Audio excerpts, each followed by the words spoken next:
Hordoftoota nagaan koo bakka jirtanitti isin haa qaqqabu. Ani barsiisaa Shallamaa Moosisaati. Yeroo yerootti mallattoolee qarqara daandii akkasuma leenjii konkolaachisummaatiin wal qabatee gaaffiilee jiran qormaata kompiitaraa akkasuma immoo kan meedaa fi kanneen biroo yeroo yerootti kanan isiniif dabarsu biyyoota keessaa fi ala kan jirtan akkasuma leenjii konkolaachisummaa fudhachaa kan jirtan kun isiniif kan qophaa'edha. Na hordofaan isiniin jedha. Egaan leenjii keenya yeroo darbee keessatti mallattoolee qarqara daandii idil addunyaa kanneen odeeffannoo kennan paartii sadaffaa keessatti ilaallee turre.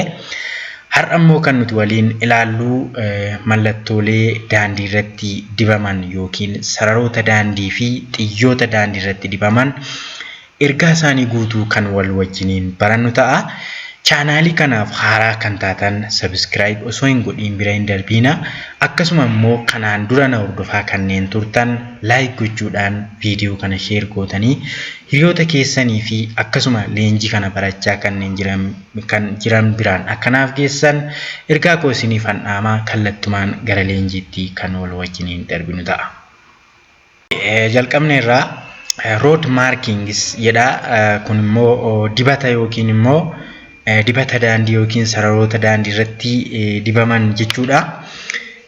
Fakkeenyaa fi regulatory road markings kanneen jedhaman seera kan eegsisan jechuudha. Seera kan eegsisan ta'ee daandii yookiin ispaaltii irratti kan dibamanidha. Daandiidhuma nuti konkolaataa keenya irra oofnu yookiin immoo ispaaltii irratti kanneen dibamanidha.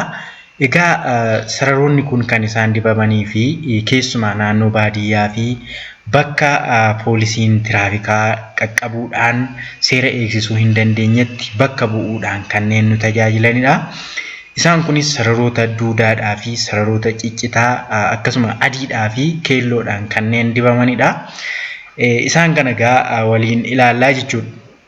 Fakkeenyaaf asirratti yoo ilaaltan jalqaba kanarratti maal jedha seetanii no passing line jedha. Sararri kun sarara keelloo duudaadha. Sarara keelloo duudaa yookiin walakkaa daandii irratti yookiin immoo qarqara daandii bukkee lamaaniin kan inni dibamu. Sararri duudaan walakkaa ispaaltii irratti yeroo dibamee bifa keelloo kanaan dibamee yeroo jirutti daandiiwwan guddaa kallattii lamatti addaan qooda jechuudha. Daandii kallattii mirgaatiin fuulduratti deemanii fi daandii kallattii bitaatiin immoo gara booddeetti deeman addaan qooduudhaan daandii bakka lamattidha jechuudha. Kanaaf konkolaataan kallattii harka mirgaatiin jiru daandii yookiin immoo dibata keelloo kanarra qaxxaamuruu hin danda'u jechuudha. Akkasitti haala kanaan qaxxaamuruu hin danda'u. Akkasuma kallattii kanaan kan jirus immoo kanarra qaxxaamuree daandii isaa jijjiirrachuu hin danda'u jechuudha. As siqxanii yoo ilaaltan stop line jedha. Sararri adii duudaanii daandii irratti maaliin beekama seetanii sarara dhaabbiiti. Sarara dhaabbii yookiin immoo kan dhaabu jedhamee kan beekamu sarara adiidha. Sararri adiin kuni bakka keessumaa namoonni daandii qaxxaamuran irrattidha kan inni dibamu baay'inaani. Kanaaf stop line jedhameeti jechuudha kan inni beekamu. Inni kun egaa kan inni itti dibamu continuous longitudinal line across the carriage way. Kana jechuun daandii walakkaa irrattis dibamuu danda'a. Straightii kallattii daandiin itti deemutti dibamuu danda'a. Akkasuma immoo bakka namoonni itti qaxxaamuran irratti dibamuu danda'a jechuudha. Daandii walakkaa irratti akkasuma short intermittent lines across the carriageway kan jedhu kun immoo maalidha seetanii sararri adiin kun ciccitaa ta'ee sararri adiin kun walakkaa daandiitti kan dibamu yoo ta'e giveaway line kun kan karaa kennudha jechuudha. Sarara kanarra qaxxaamurree dursuu ni dandeenya. Akkasuma ofirra deebi'uu ni dandeenya. Inni kuni bakka tiraafikiin ittiin baay'anne bakka firii ta'e bakka karviin hin jirretti jechuudha baay'inaan kan inni dibamu. Inni kun egaa yeroo sarara ciccitaa argattan konkolaataa daandii yookiin immoo daandii abbaa tokko yoo ta'e konkolaataa fuuldura keessa jiru dursuu dandeessu, booddeetti illee deebi'uu dandeessu jechuudha. Okay, kanaaf fakkeenyaaf asirratti pedestrian crossing kan jennu miilaan deemtonni yookiin immoo lafa deemtonni kallattii isaan ittiin darbanidha. Lafa deemtonni fakkeenyaaf konkolaataan kallattii kana dhufaa jira yoo ta'e walakkaa kanatti maaltu dibama? Sarara adii duudaa kanatu dibama jechuudha. Kun maa inni inversii yookiin immoo faallaa daandii kanaatiin dibama jechuudha. Qaxxaamura dibama. Haa ta'uyyuu malee sararri adiin duudaan kun karaa kanaan maaliif dhaabate jechuudha? Konkolaatota asiin jiran kana maal godha? Hin dhaabaa jechuudha. Kanaaf stop line jedhamee beekama jechuudha.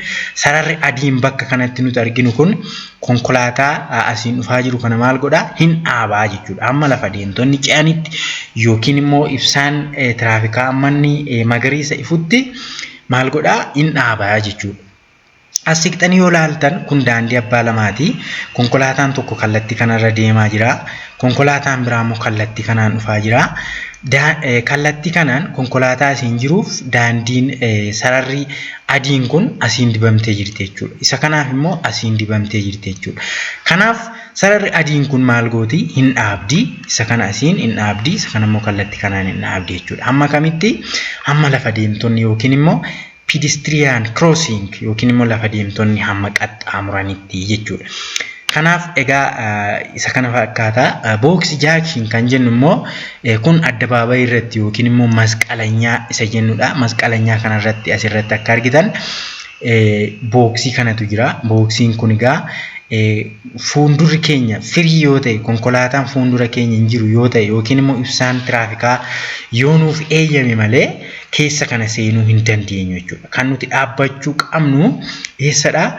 Otoo kallattii miila deemtotaaf yookiin immoo lafa warra ce'aniif eeyyamame kana osoo hin gahin bakka kana dhaabbanna malee keessa kana dhaabbannee bakka kana dhaabbachuun sirumayyuu hin danda'amu jechuudha. Erga keessa seennee dafnee fixinatiidhaan yookiin saffisa olaanaadhaan bahuu qabna jechuudha.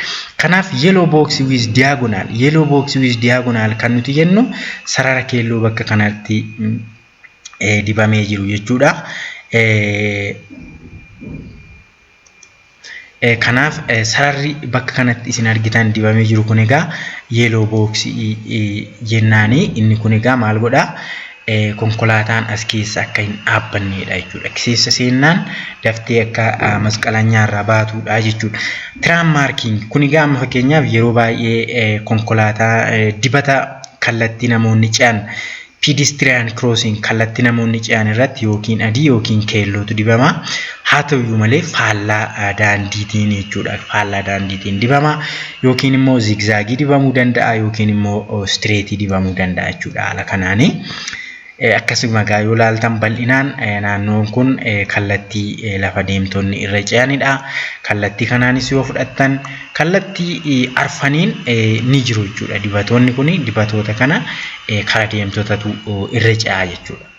Isa kana egaa dursitanii yeroo addabaabayiitti dhuftan osoo hin seeniin naannoo kana yookiin immoo bakka lafa deemtotaaf qophaa'e kana osoo hin seeniin meetira 12 irraa fagaattanii dhaabbachuu qabdu jechuudha.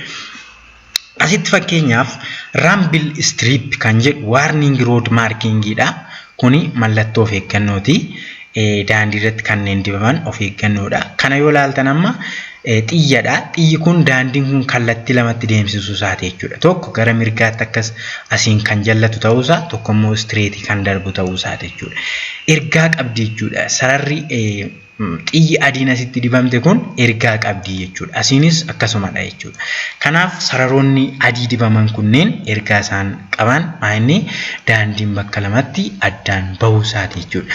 Speed hump marking jechuun sarara xiqqeessuudhaaf gufachiisoon daandii irratti dibamanii kan jiran yoo ta'e mallattoo kanaan argisiifamu jechuudha. Argitanii guttoo osoo hin taane biyya keenya keessatti amma saffisa olaanaa hir'isuudhaaf ispaaltii irratti dhangalaafamanii kanneen dibaman yoo jiraatan isaan kanaan jechuudha kan dibamu.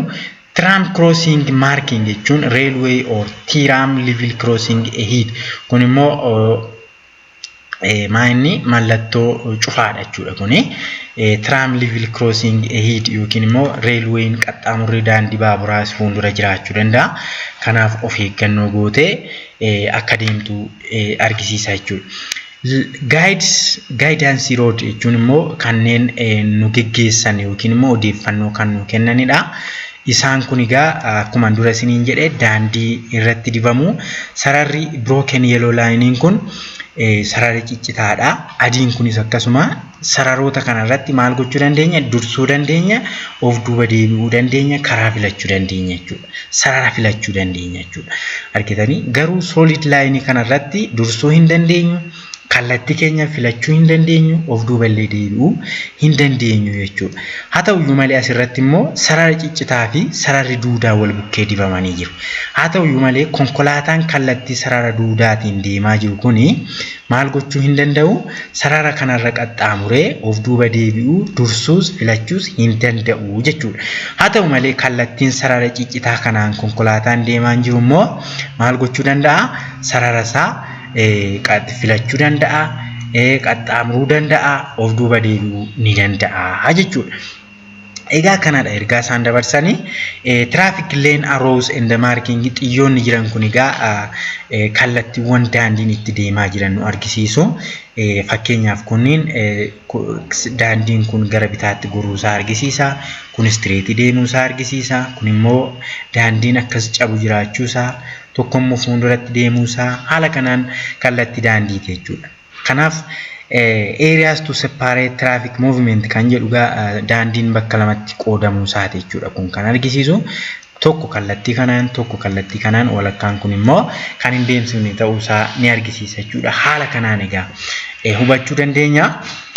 Asitti immoo maanni keep entrance clear kun bakka kana dhaabachuu akka hin dandeenye sararri kun lammas asii kaasnee bakka sararri kun jiru zigzaagii sararri keelloon jiru kana bakka kana free yookiin immoo konkolaataan dhaabbachuu akka hin dandeenye sararruma daandii dibataan qofa beekuu dandeenya jechuudha.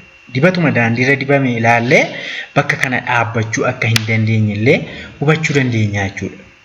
Kanaaf line in the edge of the road yeroo jennu qarqara daandii irratti yookiin sarara ciccitaa ta'uu danda'a yookiin sarara duudaa ta'uu danda'a jechuudha. Kun qarqara daandiiti.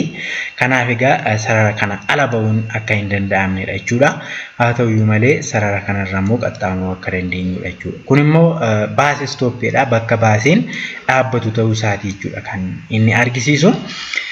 Dhumarratti kanan isinitti mee barnoota keenyaadhaa xumurru traffic control at intersection jedha. Kun immoo ibsaa tiraafikaati. Diimaa yoo ife maa inni? Diimaa yoo ife you must stop dhaabbadhuudha jechuudha. Diimaan ibsaan tiraafikaa yoo ife dhaabbadhuudha. Keelloon yoo ife immoo maa inni? Point no return duubatti deebi'uu hin dandeessu. Yoo keessa seente daftee baata. Yoo keessa hin seenne ta'e immoo maal goota? Hin dhaabbatta jechuudha. Dhaabbiif qophoofta jechuudha. Haa ta'u malee magariisni yoo ife immoo deemuudhaaf si eeyyamamuu isaati jechuudha. Magariifni mallattoo yuu kun immoo yoo ife maa inni duubatti bakka kana deebi'uu ni dandeessa kan jedhudha. Kun immoo gara bitaatti deemuu dandeessa. Garuu konkolaataan kallattii isa diimaan kun ifeen jiru immoo dhaabbachuu qaba jechuudha. Kana fakkaata egaa barnoonni keenyaadhaa waan guddaa barattaniitu jedhee yaada. Subscribe share gochuu hin dagatina. Commentii yaada gaaffii yoo qabaattan naaf barreessaa. Isiniin jedhaa yeroo gaarii isiniif haa ta'u.